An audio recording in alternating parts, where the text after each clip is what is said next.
చంద్రబాబు సాయంతో ఈ స్థాయికి ఎదిగామన్నారు యువత. గర్వంగా చెప్పుకున్న స్వర్ణలత అనిల్ విద్యార్థులతో వర్చువల్గా మాట్లాడిన చంద్రబాబు.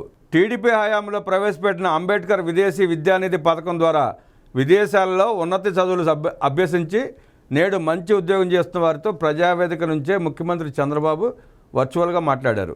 ఈ సందర్భంగా స్వర్ణలత మాట్లాడుతూ, జీవితంలో మర్చిపోలేను, అంబేద్కర్ విదేశీ విద్యా పథకం ద్వారా నాకు ఆర్థిక సాయం చేసి నేను ఇంతటి ఉన్నత స్థానంలో ఉండేలా సహకరించిన సీఎం చంద్రబాబుకి మనస్ఫూర్తిగా కృతజ్ఞతలు చెప్తున్నానన్నారు.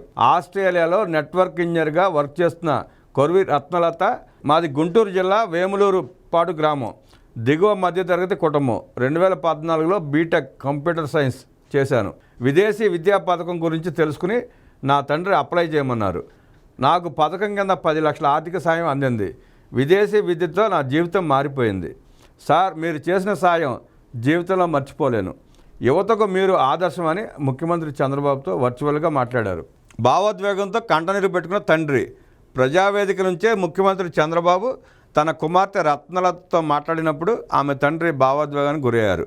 నా బిడ్డ ఉన్నతికి కారణమైన సీఎం చంద్రబాబుకి జీవితాంతం రుణపడి ఉంటానంటూ రత్నలత తండ్రి కంటైనర్ పెట్టుకున్నారు.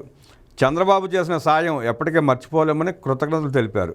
ఈ సందర్భంగా సీఎం చంద్రబాబు మాట్లాడుతూ, మారుమూల గ్రామంలో పుట్టిన ఆడబిడ్డ ఆస్ట్రేలియాలో పై చదువులు చదివి ఇంజనీర్ అయినందుకు గర్వపడుతున్నాను.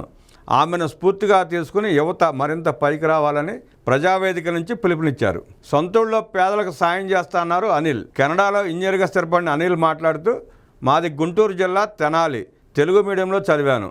అంబేద్కర్ విదేశీ విద్యా పథకం ద్వారా కెనడాలో మాస్టర్స్ చదివే అవకాశం వచ్చింది. మాది వ్యవసాయ కుటుంబం. నా తల్లిదండ్రులు చదువుకోలేదు. మా అమ్మమ్మ రోడ్లు ఊడ్చి నన్ను చదివించింది. నాకు పథకం ద్వారా 10 లక్షల ఆర్థిక సాయం అందింది. నేను ఇప్పుడు ఏడాదికి 60 లక్షలు సంపాదిస్తున్నానంటే అందుకు ముఖ్యమంత్రి చంద్రబాబు కారణమని గర్వంగా చెబుతున్నాను అన్నారు అనిల్. సీఎం చంద్రబాబు ఆనందం వ్యక్తం చేస్తూ, మేము 10 లక్షలు సాయం చేస్తే ఇప్పుడు అనిల్ 60 లక్షలు సంపాదిస్తున్నాడు. భవిష్యత్తులో 1 కోటి సంపాదించాలని కోరుకుంటున్నాను. చాలా ఆనందంగా ఉంది. ప్రభుత్వ సంక్షేమ పథకాలు అందిపుచ్చుకుని ఉన్నత స్థానాలకు చేరిన వారిని చూస్తే గర్వంగా అనిపిస్తుంది. అనిల్, రత్నలత లాంటి వారిని యువత ఆదర్శంగా తీసుకోవాలి. బాగా చదువుకుంటే జీవితంలో మంచిగా స్థిరపడవచ్చు. ఇష్టపడి చదువుకుంటే కష్టం కూడా ఇష్టమవుతుంది. అప్పుడు మీ లక్ష్యం తేలిగ్గా చేరుకోవచ్చు. అంబేద్కర్ జయంతి రోజున మీరు P4 కార్యక్రమం కింద 1 లేదా 2 కుటుంబాలను అనిల్, రత్నలత దత్తత తీసుకోవాలని సూచించారు. కర్మభూమిలో పని చేయండి, జన్మభూమిని మర్చిపోవద్దని సీఎం చెప్పారు. ముఖ్యమంత్రి సూచనతో సొంతూరిలో పేద కుటుంబాలను దత్తత తీసుకునేందుకు అనిల్, రత్నలత ముందుకొచ్చారు.